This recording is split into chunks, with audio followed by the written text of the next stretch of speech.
बिस्मिल्लाहिर्रहमानिर्रहीम। अस्सलाम वालेकुम। आप देख रहे हैं Munib Farooq official YouTube channel. मेरा नाम मुनीब फारूक है। इंपॉर्टेंट बात आपके सामने, एक तो ये कि तोशाखाना के अंदर क्या हो रहा है। ये केस है जो कि ट्रायल कोर्ट के अंदर मौजूद है। मामला इस्लामाबाद हाई कोर्ट में था, फिर मामला सुप्रीम कोर्ट में गया। सुप्रीम कोर्ट ने हुक्म दिया कि हम ऐसा नहीं कर सकते कि ट्रायल कोर्ट के अंदर जो कार्रवाई है उसको रोका जाए। और सुप्रीम कोर्ट ने कहा इस्लामाबाद हाई कोर्ट को कि जो दरखास्तें ट्रायल कोर्ट के मामलात के हवाले से आ रही हैं उनको यकजा करके सुना जाए। इस्लामाबाद हाई कोर्ट के अंदर क्या हुआ, सुप्रीम कोर्ट के अंदर मामला कैसे चला गया, इसके हवाले से चंद आम खबरें हैं जो कि आपके सामने रखेंगे। अगला सेटअप क्या होने जा रहा है, यानी इंतखाबात अभी हुए नहीं हैं, लेकिन इंतखाबात से मुतल्लिक असल खबर क्या है और अंडरस्टैंडिंग क्या हो रही है। कुछ दिन पहले मैंने आपको इसी यूट्यूब चैनल पे अपडेट किया था कि इक़्तिदार की बंदर बांट, यानी इंतखाबात अभी नहीं हुए लेकिन इंतखाबात के बाद का सिनेरियो अब डिस्कस किया जा रहा है। थोड़ा सा आपको लगेगा कि अनरियलिस्टिक है या ये हकीकत के करीब नहीं है, लेकिन आप यकीन मानिए ये हकीकत है, उसके करीब नहीं बल्कि ये हकीकत है। केयर टेकर वजीर आजम कौन होगा, इसके हवाले से भी आज के व्लॉग में हम आपको बताएंगे कि केयर टेकर वजीर आजम के हवाले से मसला क्या है या मसला कोई नहीं है, असल मसला कुछ और है। इस पर बात हो जाए। सबसे पहले तोशाखाना, तोशाखाना का केस इमरान खान साहब ने टेक्निकल बुनियादों पर इसको डिले करने की बड़ी कोशिश की है। उनको ये पता है कि उनका केस बहुत कमजोर है। वो इसलिए कमजोर है कि इमरान खान साहब ने बहरहाल तोहाइफ छुपाए, और एक मामला ये भी है कि उन्होंने कुछ तहफ़ की अंडर इन्वॉइसिंग की और वहां पर एक फ्रॉड का एलिमेंट आता है। इमरान खान साहब के वकला ट्रायल कोर्ट के अंदर पहले जज को एक्यूज करते रहे हैं, फिर इस्लामाबाद हाई कोर्ट में भी गए, सुप्रीम कोर्ट में भी गए, जहां जस्टिस याहिया आफरीदी साहब ने कहा कि हम ट्रायल कोर्ट को नहीं रोक सकते, लिहाजा आप ये सिलसिला, हम ऐसा कोई हुक्म नहीं जारी कर सकते। मामला इस्लामाबाद हाई कोर्ट में दोबारा गया। इस्लामाबाद हाई कोर्ट में इमरान खान साहब के वकला ने मुतअद्दिद दरखास्तें दायर की, जिसमें एक दरखास्त ये भी है कि ये ट्रायल किसी और अदालत में चले और इन जज साहब के सामने ना चले। और इस हवाले से उन्होंने कहा कि मेरे मौजूदगी में मेरे पे फर्द जुर्म नहीं लगाई गई, तो ये भी गलत हो गया है, तो इस केस को रुकवाया जाए और ये ट्रायल नहीं होना चाहिए इस तरह से।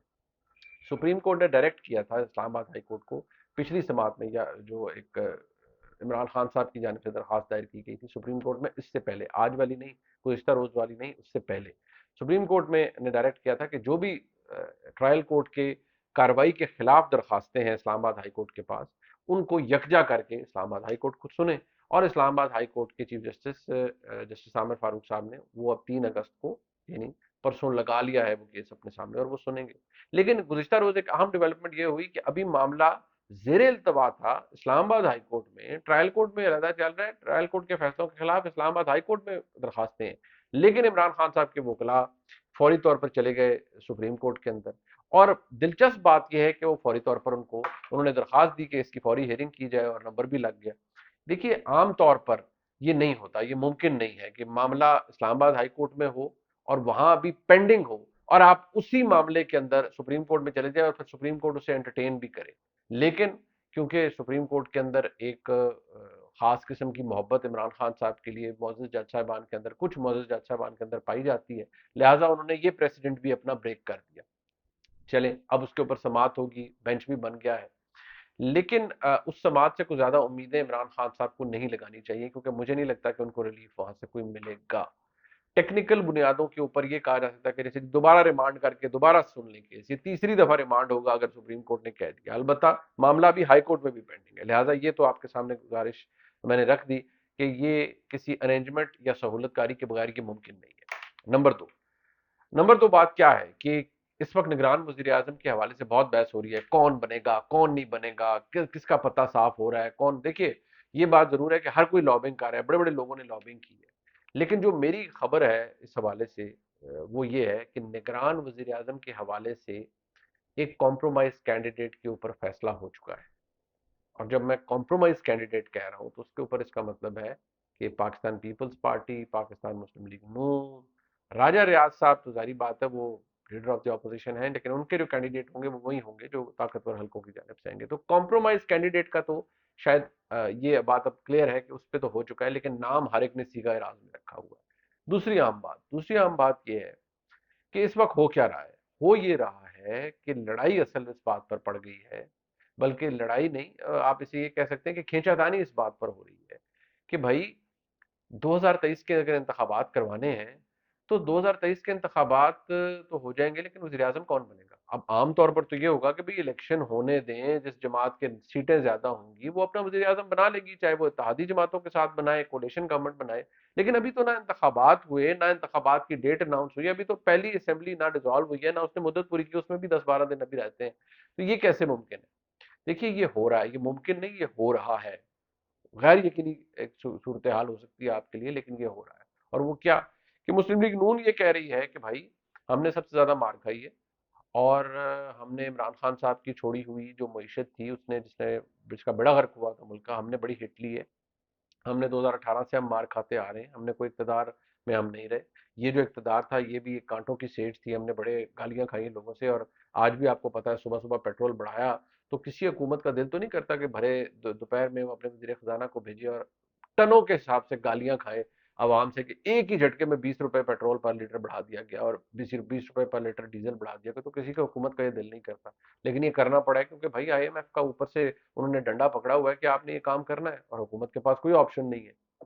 होने क्या जा रहा है? होने ये जा रहा है कि पाकिस्तान मुस्लिम लीग नून ये कहती है कि नहीं, इंतखाबात में हमारा ताकत ज्यादा होगी, हमारी सीटें ज्यादा होंगी, और वैसे भी हमारा ही हक बनता है कि हम वज़ीर आज़म बने, हमारा ही वज़ीर आज़म होगा। लेकिन मुस्लिम लीग नून को टेंशन ये भी है कि भाई हम पंजाब कैसे किसी और को दे सकते हैं, पंजाब के अंदर हम कॉम्प्रोमाइज नहीं कर सकते, पंजाब के अंदर कैसे होगा, पीपल्स पार्टी का चीफ मिनिस्टर हम ला नहीं सकते, वहां पर पीपल्स पार्टी के वैसे ही नंबर्स कम होंगे।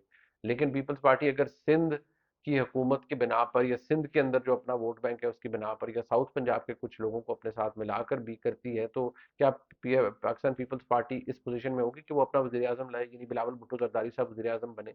ये एक सवाल अपनी जगह मौजूद है, और जरदारी साहब पूरी कोशिश भी करेंगे इसके लिए।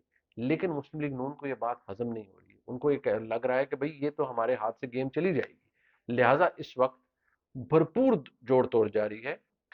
मुस्लिम लीग नून बेशक कहती है कि मियां नवाज शरीफ साहब ही, क्योंकि मियां नवाज शरीफ और PMLN, उनके बगैर PMLN कुछ नहीं है, और वोट भी मियां नवाज शरीफ साहब को मिलता है, या फिर उनके बाद उनकी साहबजादी का वोट बैंक है, लोग उनसे रिलेट करते हैं। लेकिन मियां नवाज शरीफ साहब को जेन्युइन कानूनी मसाइल हैं, वो भी पाकिस्तान आए भी नहीं है। वो कब आते हैं, किस सूरत हाल में आते हैं, उनकी अपीलें लगेंगी, क्या उनकी अपीलों के दौरान उन्हें जमानत पे रहेंगे या जेल जाना पड़ेगा, ये सब बातें अपनी जगह मौजूद हैं। अभी इशू ये है कि मुस्लिम लीग नून कहती है कि ये बात हमने पक्की करनी है कि हमारे वोट भी ज्यादा हों, हमारी सीटें भी ज्यादा हों। उसका एक रिफ्लेक्शन आपको नजर आएगा। हमारे मुल्क में एक्सपेरिमेंट टेबल क्या है, वो बलूचिस्तान के अंदर बनाई हुई पार्टी और हुकूमतें हैं। बलूचिस्तान के अंदर से बहुत से लोगों को कहा जा रहा है कि भाई आप अब PMLN में आ जाए, और जाहिर बात है, आपको पता है कहाँ से कहा जाता है, ताकतवर हल्कों की जानिब से कहा जाता है। तो अब ये सिलसिला तो शुरू हो गया है, ये सियासत है, और सियासत फिर ऐसी ही होती है। पीपल्स पार्टी अपनी तरीके से जोड़ तोड़ करेगी, लेकिन मुस्लिम लीग नून एक गारंटी चाहती है कि अगले इंतखाबात के बाद मुस्लिम लीग नून का ही वजीर आजम हो, जो अगर मियां नवाज शरीफ साहब की नाअहली उस वक्त तक खत्म नहीं हो, उनकी कन्विक्शन खत्म नहीं होती, सेटिस्फाइड नहीं होती, तो शहबाज शरीफ साहब वजीर आजम के कैंडिडेट होंगे। बेशक नवाज शरीफ साहब कैंपेन में आएंगे, हिस्सा लेंगे, या जो कुछ भी करेंगे। पीपल्स पार्टी को ये इक्वेशन मंजूर नहीं है। उनको लगता है कि उन्होंने अपना काम कर दिया, 14 महीने गुजार दिए, अब हक पीपल्स पार्टी का है। यानी कोई चीज मैटर नहीं कर रही, मैटर ये कर रहा है कि ये बंदर बांट कहां तक चल रही है। और सबसे इंपॉर्टेंट प्लेयर इसके अंदर यकीनी तौर पे पाकिस्तान के अंदर तारीखी तौर पर भी एस्टेब्लिशमेंट है। अब एस्टेब्लिशमेंट सियासतदानों की तरह नहीं सोचती, ना ही एस्टेब्लिशमेंट सियासतदानों की तरह सियासत कर सकती है। इस वक्त जो सबसे सेंसिटिव मामला है वो यही है कि मुल्क की जो मुआशी डगर है उसको अपनी समत में रखना है, दुरुस्त करना है, और इस तरह ओपनली होके साइड्स भी नहीं लेनी। लेकिन मुस्लिम लीग नून ये समझती है कि हमने जो कुर्बानियां दी हैं और जितना रगड़ा खाया है, हमारे लिए जरूरी है कि हमें गारंटी मिले कि हम ही इक़्तिदार में आएंगे और वजीर आजम भी हमारा होगा। इस पर अभी आप जिसे आम जबान में कहते हैं हम, कि यार फलानी चीज पे ना मैच पड़ गया है, यानी फटा डल गया है, इस पे अभी जोड़ तोड़ हो रही है, लेन देन हो रही है, तो मुस्लिम लीग नून को ये भी कहा जा रहा है कि भाई आप बिल्कुल ही किसी पर डिपेंड ना करें, आप अपनी इंतखाबी ताकत को बढ़ाएं, यानी जितने इंडिपेंडेंट आप इलेक्शन से पहले इकट्ठे कर सकते हैं, जितने इलेक्टेबल आप इलेक्शन से पहले इकट्ठे कर सकते हैं, वो इकट्ठे करें, ताकि जब आप इंतखाबात में जाएं तो आपको प्रॉब्लम ना हो। लेकिन सबसे बड़ी खबर यह है कि मुस्लिम लीग नून ने जो अपने इंटरनल सर्विस करवाए हैं वो भी चौंका देने वाले हैं। लोग महंगाई के हवाले से इतना तंग हैं कि वो मुस्लिम लीग नून को سے بہت زیادہ ناراض ہیں، بلکہ وہ بہت سے مسلم لیگ نون کے لوگ جو اس بات پر تکیہ لگائے بیٹھے ہیں کہ جی ہم تو اپنے حلقوں میں جا رہے ہیں، پی ٹی آئی کا کوئی تو بندہ ہی کوئی نہیں ہے وہاں پر۔ بالکل پی ٹی آئی کا بندہ آپ کو نہیں نظر آئے گا، وہ انڈر گراؤنڈ ہو گئے، دوڑ گئے، بھاگ گئے، جو آج کل حالات ہیں پی ٹی آئی کے، عمران خان صاحب کی جماعت کے اور خود عمران خان کے، لوگ بھاگ بھگ گئے ہیں یا ادھر ادھر ہو گئے ہیں اور شاید کینڈیڈیٹ کیمپین بھی نہ کر پائیں، یا شاید کینڈیڈیٹ پتہ نہیں ہوتے ہیں یا نہیں ہوتے۔ لیکن کیا مسلم لیگ نون کا ووٹر مسلم لیگ نون سے خوش ہے اس مہنگائی کے بعد؟ بڑی محنت کی ہے شہباز شریف صاحب نے، سب کچھ کیا ہے، لیکن کیا ووٹر خوش ہے؟ یہ سوال مسلم لیگ نون کو اپنے آپ سے بھی پوچھنا چاہیے، بلکہ شاید لگتا یہ ہے کہ ان کو جواب مل گیا، اور وہ جواب یہ ہے کہ آپ الیکشنوں میں آئیں، آپ کو لگ پتہ جائے گا، بہت بڑا زور لگانا پڑے گا، اور یہ ایک سیاسی بازی ہے۔ مسلم لیگ نون کو بھی بڑی پرابلمز ہیں، اور یہ جو میں نے آپ کے سامنے ڈیٹیل رکھی ہے یہ جوڑ توڑ کی، یعنی آپ حیران ہو جائیں گے کہ ابھی انتخابات ہوئے نہیں ہیں اور جوڑ توڑ پہلے شروع ہوگی، اور اس طرح کی جوڑ توڑ کے ہمیں گارنٹی چاہیے کہ وزیر اعظم ہمارا ہوگا، دوسروں کو گارنٹی چاہیے کہ وزیر اعظم ہمارا ہوگا۔ اس سارے چکر کے اندر مقتدر حلقے کیا سوچ رہے ہیں؟